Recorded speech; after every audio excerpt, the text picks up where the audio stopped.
Desde el nacimiento hasta la muerte, nuestras vidas están reguladas por normas, políticas y sistemas de control que determinan lo que es aceptable, saludable y productivo. Pero la biopolítica es un concepto desarrollado por Michael Foucault, nos ayuda a entender cómo los gobiernos y las instituciones gestionan la vida de las poblaciones, influenciando desde la salud hasta la educación y la seguridad, teniendo en cuenta la Zoe, que es la vida pura y el simple hecho de vivir, y la Bios, que es la vida racional y la ciudadanía. En este documental exploraremos cómo la biopolítica, vista desde el punto de vista de las infancias, está presente en nuestro día a día y analizaremos sus implicaciones en la libertad y el poder en la sociedad contemporánea. La biopolítica es un concepto que se refiere a la relación entre la política y la vida biológica. Fue acompañado por el filósofo francés Michael Foucault en la década de 1970. La biopolítica se enfoca en cómo el poder político se ejerce sobre la vida de los individuos y en las poblaciones, especialmente en la relación con la salud, en la sexualidad y la reproducción y la muerte. Se trata de cómo el Estado y otras instituciones de poder regulan y controlan la vida biológica de los ciudadanos. Algunos aspectos claves de la biopolítica incluye control de la población, regulación de la salud, control de la sexualidad, gobierno de la vida. La biopolítica es un concepto complejo y multifacético que ha sido objeto de debate. Bustel aborda la infancia y la pobreza como una cuestión de poder y biopolítica. Sostiene que la pobreza infantil no es solo una falta de recursos, sino de una forma de dominación, donde la mayoría de los niños son pobres y viven de manera supervivencia, sin acceso a la plena ciudadanía. Critica la tana política que normaliza la muerte infantil sin que nadie asuma responsabilidad y denuncia 3 enfoques erróneos. Primero, compasión, legitimidad a la dominación a través de la caridad. 2, inversión económica, trata a los niños como capital humano, priorizando la rentabilidad sobre sus derechos. 3. Derechos infantiles. Aunque la Convención sobre los Derechos del Niño busca protegerlos, estos derechos quedan condicionados por el poder político y económico. La solución, según Bustelo, requiere una lucha política para transformar la relación de poder y garantizar una verdadera inclusión de la infancia en la sociedad. Ahora bien, se puede considerar la tanatopolítica como la negación de la vida o la política de la expansión de la muerte. Así bien, la mortandad de niños, niñas y adolescentes es la forma más silenciosa de la tanatopolítica moderna. Es tan normalizado que nadie podría ser condenado por esta situación. Yendo desde otro punto de vista, desde el derecho romano, la vida de los niños, niñas ha sido definida como contrapartida de un poder que puede eliminarla. Foucault explica que el soberano que convoca a la guerra reclama la vida de sus súbditos, más que la vida exige la muerte como el derecho de dejar vivir. Entonces, esto todavía persiste de una forma tanática moderna que consiste en la naturalización del horror de las infancias en una muerte totalmente silenciada y cuya responsabilidad no puede ser atribuida a nadie. Como ejemplo de esto, los niños, niñas y adolescentes son reclutados para la guerra. Asimismo, en la última década, más de 1,6 millones de infantes han muerto en conflictos armados. No solo eso, sino más de 20 millones de niños han tenido que abandonar sus hogares debido al conflicto armado y las violaciones a los derechos humanos. Eduardo Bustelo, en la biopolítica de la infancia, nos dice que se educa a poblaciones enteras para que se maten mutuamente en nombre de la necesidad que tienen que vivir. Esto se puede interpretar como el control que se tiene sobre la propia vida y la muerte, y cómo la guerra puede ser inevitable o natural, afectando a familias e infancias vulnerables. En su análisis de la biopolítica, Foucault explica cómo el poder moderno no solo reprime, sino que también cuida y protege regulando los cuerpos y la población. La compasión en este sentido podría verse como una herramienta de poder y que legitima ciertas intervenciones sobre los sujetos, especialmente los más vulnerables como los niños, los enfermos o los pobres. En Vigilar y castigar, por ejemplo, muestra cómo el castigo evolucionó de la infancia física hacia formas más humanitarias de disciplina, lo que no significó una disminución.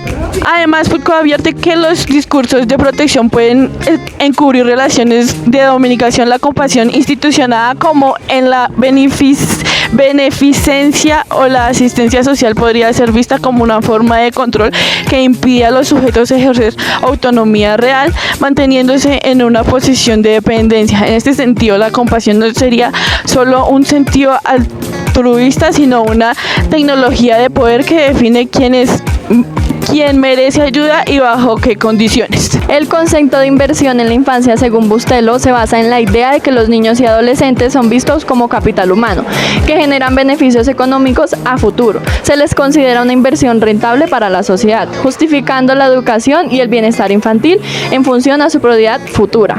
Este enfoque tiene dos variantes. Bustelo critica esta visión porque subordina los derechos de los niños de la lógica del mercado, dejando de lado la perspectiva de derechos humanos y justicia social. Cuando hablamos de la infancia y los derechos, hablamos de la Convención Nacional de los Derechos del Niño.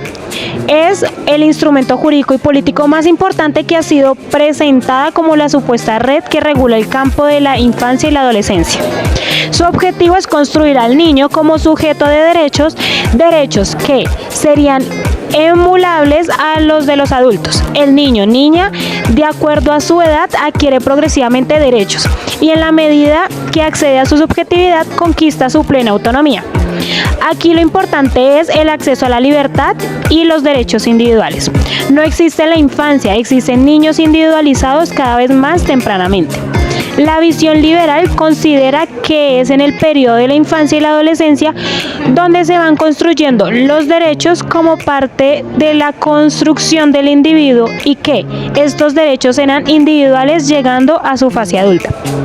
Así planteado, este enfoque implicaría una responsabilidad humana muy restringida, puesto que tratamos de cuestiones muy cruciales relacionadas a la vida y la muerte, la nutrición, la salud, la educación, etc. Y si hablamos de la infancia y los derechos humanos, hablamos de no poder dejar un enfoque reciente que coloca los derechos del niño, niña y adolescentes como puntos prioritarios en la agenda por el cumplimiento de los derechos humanos.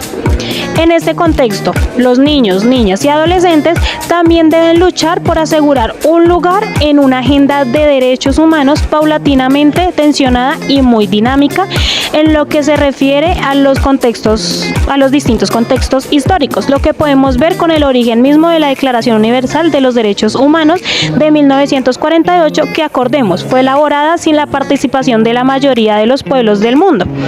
Amartya Sen ha levantado el enfoque de las capacidades que provee un sostén sustantivo para la caracterización más amplia de las libertades fundamentales y los derechos humanos, que toma en consideración la pobreza y sus consecuencias como el hambre, las enfermedades y la muerte, que la misma conlleva. Más aún, se avanza caracterizando los derechos humanos como objetivos del desarrollo, argumentando que en un sistema ético sensible, los derechos humanos son el principal parámetro para evaluar el desarrollo. La relación entre el Estado y los niños es muy importante en la democracia. El Estado tiene la responsabilidad de proteger los derechos de los niños, garantizar su bienestar y su seguridad. El Estado debe garantizar que todos los niños tengan una educación de calidad, ya que es una clave para el desarrollo de los niños y en la sociedad en general. La sociedad tiene un papel muy importante en la protección de los derechos de los niños. El Estado y la sociedad civil deben trabajar juntos y garantizar estos derechos se lleguen a cumplir y sean protegidos.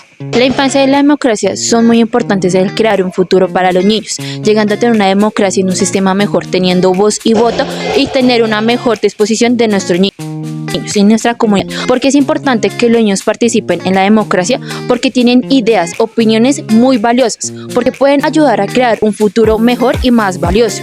Porque es importante que se sientan escuchados y respetados.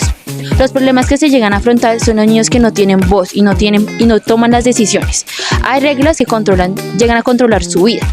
No tienen representantes que los lleguen a defender. Las soluciones que se lleguen a presentar es educar a los niños para que participen y lleguen a motivar para que se lleguen a representar en un futuro mejor.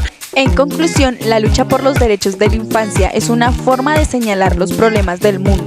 La infancia y la adolescencia son fundamentales porque representan el futuro de cualquier cambio positivo en la sociedad. El capitalismo lo entiende bien y por eso intenta controlar cómo se forman las ideales desde una edad temprana. También hay que tener cuidado con los discursos que parecen amigables, pero que en realidad pueden apoyar formas de opresión. El autor destaca la necesidad de crear un plan que defienda los derechos de los niños, reconociendo cómo la historia de la sociedad afecta a instituciones importantes como la familia y la escuela. Por último, se enfatiza que la infancia es clave para construir una sociedad democrática.